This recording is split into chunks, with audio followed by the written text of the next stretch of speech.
Hello，大家好，我是严老师。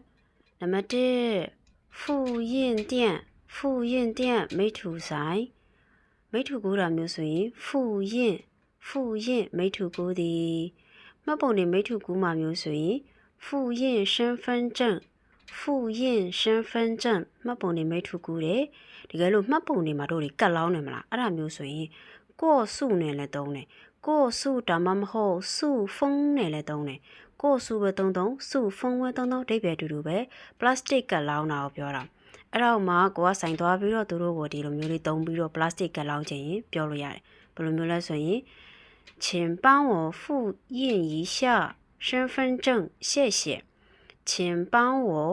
复印一下身份证谢谢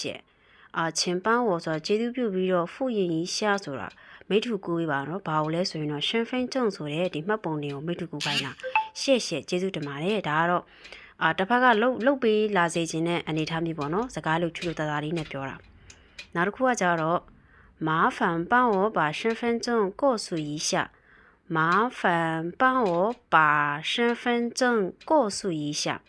တရုတ်တွေမှာအများစုဒီအရှိရစကားသုံးတော့မယ်ဆိုရင်麻烦လေးကိုထည့်ပြီးတော့သုံးကြတယ်တနည်းအားဖြင့်ကိုကိစ္စကိုတစ်ဖက်လူလောက်ခိုင်းတော့မှာဆိုအလုံးရှုပ်စင်မိရဲ့ပုံစံမျိုးပေါ့နော်အဲ့တော့帮我把身份证过数一下ကျွန်တော်မှတ်ပုံတင်လေးကတ်လောက်ကျင်လို့ပါမှတ်ပုံတင်လေးကတ်လောက်ပေးပါပေါ့နော်အဲ့တော့မိုးလေးသုံးတာဖြစ်ပါတယ်နံပါတ်၈ကကြတော့တာရင်ကကြတော့ print ထုတ်တာတနည်းအားဖြင့်ပုံနှိပ်တာမျိုးမှာသုံးပါတယ်အဲ့ဒါမှနောက်တစ်မျိုးသုံးနေရတယ်老板我的身份证过数一下老板我的身份证过数一下老板တတိယ我的身份证ကျွန်တော်ရဲ့မှတ်ပုံတင်ကို过数一下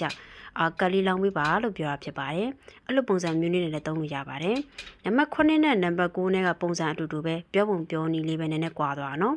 အားလုံးပဲအဆင်ပြေကြပါစေမိတ်ထုကူတဲ့နေရာမှာ